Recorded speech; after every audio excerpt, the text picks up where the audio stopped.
Hi, so this is going to be a short part two to the video I've just made previously on cynicism. So I don't think I gave it a fair representation because I talked a lot about why cynicism is bad, how it can negatively impact upon your life, but I forgot to mention it in the video that there is a positive side to actually being cynical in certain situations in a healthy dose, so like a healthy dose of cynicism. Because it's almost like the opposite of naivety. Like naivety is assuming that no one does anything bad, everyone's got good intentions, the world is a happy place whereby evil isn't even a thing. But then cynicism is, I guess you could say, is the polar opposite of that. It's assuming that everyone is bad, everyone's got bad intentions. So if there is a place to assume that people do have bad intentions, um, see, I don't know. I don't even know what I think on this. I'm gonna try and leave out what I think and just try and speak objectively about the benefits of cynicism. Um, However possible that may be. But so a benefit to cynicism, a benefit to assuming that someone has bad intentions, is that you're less likely to be taken advantage of because you're not going to actually let those people get so close. You're going to be a bit more skeptical about people's motivations. And see, because in the last video I put my view into the pot, which is that people are good more often than not. And I haven't always necessarily believed this. I recently I believed that humanity is inherently bad, humanity is inherently selfish, or at least sways towards being more bad than good, and I think there is good evidence to base this view upon. Um, well, because obviously you can look at wars, you can look at I guess businesses and just people being exploited and all of these different things in the world which do point towards humanity being bad. But then there is a lot of good in the world as well that we can also focus on, and it's just, well, where do you want to put your attention? Which one of these beliefs is going to benefit you the most? Um, I think that's a little bit, I guess, ironic. Um, but yeah. Um, so I think we do have, right. I don't even know if I'm going to be talking about cynicism in this video anymore. I might just go on and talk a little bit about um I did just finish a thought train, and I'll see whether I want to upload it after, and maybe link back to cynicism at the end. So I think we have to have a place in the world.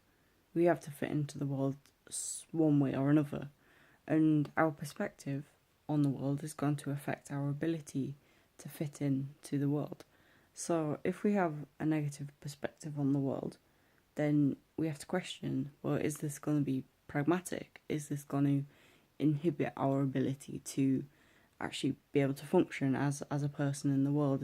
Or is it going to actually maximize our potential in the world? And I guess you've got to question, well, which perspective is going to be the most pragmatic? Which one is going to allow us to maximize our potential? And I don't think there's necessarily an absolutist answer to this. So, for example, cynicism may be the answer sometimes. Maybe sometimes we do have to be cynical when we're in a certain context. So, for example, if we're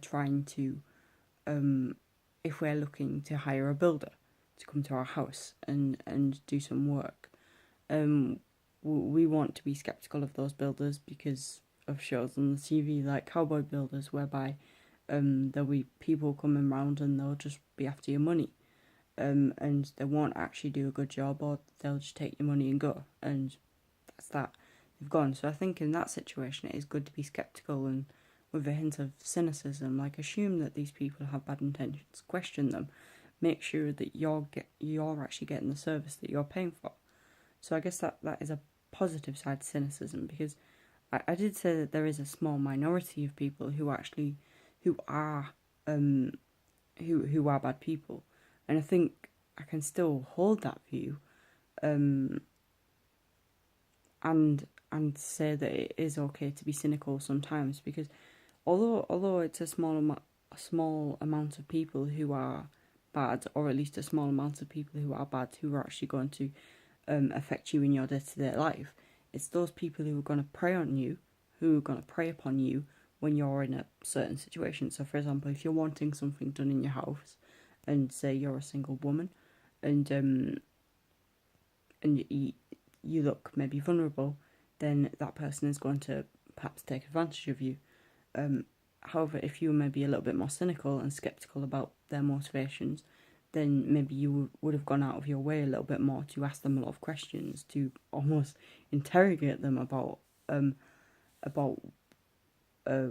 how they run their business, what they're going to be doing in your house, and you'd maybe go around looking for different builders who, and just weighing everybody up on this scale to see who's going to be the best fit to do the job, and that does require a certain amount of cynicism. So if you were just completely naive in that situation to say that all people are good, then you would get taken advantage of that. So cynicism definitely does have its place in the world, but it's about balance. And I know I said this in my video yesterday about hedonism and puritanism, but it is about balance, because the world is, I guess, an ambiguous place.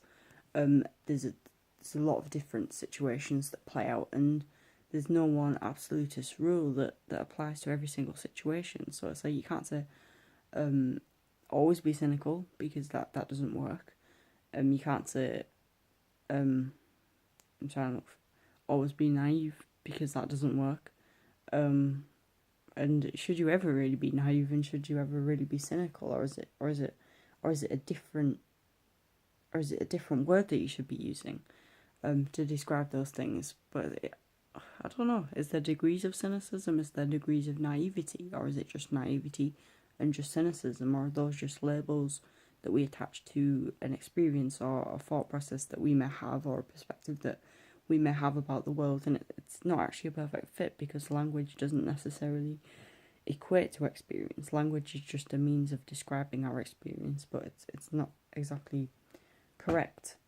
Anyway, that's a little bit of a tangent, but yeah. So I think cynicism has its place, and naivety has its place, but yeah, I don't know.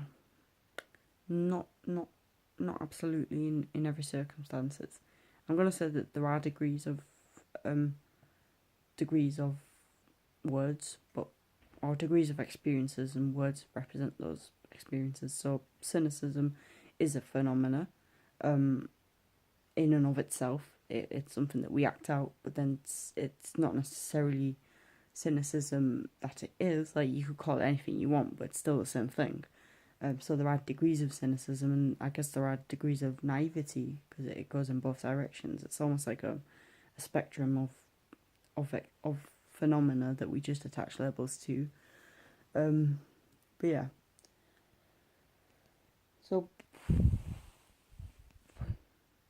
So in this video, all I wanted to do, and I said it was going to be shorter, because I'll only outline the positive parts of cynicism. And I thought it was going to be a lot quicker, but I ended up touching on the meaning of words, philosophy of language, I guess, and yeah, and some other interesting tangents as well, or at least I found them interesting. And I haven't been making many videos recently, I'm not gonna lie, but I do still enjoy doing it. I enjoy talking about things, and it's not just because I like the sound of my own voice. I don't even really like the sound of my own voice. I don't like hearing it back on camera, but it's just I like talking about things. I like figuring things out, and I like thinking. That's what my channel's called. So yeah, I don't know. Also, I'm feeling okay at the minute. I was gonna make a video about feelings, and I've also got a video to make about experience. But I think those two are going to be quite tied in together.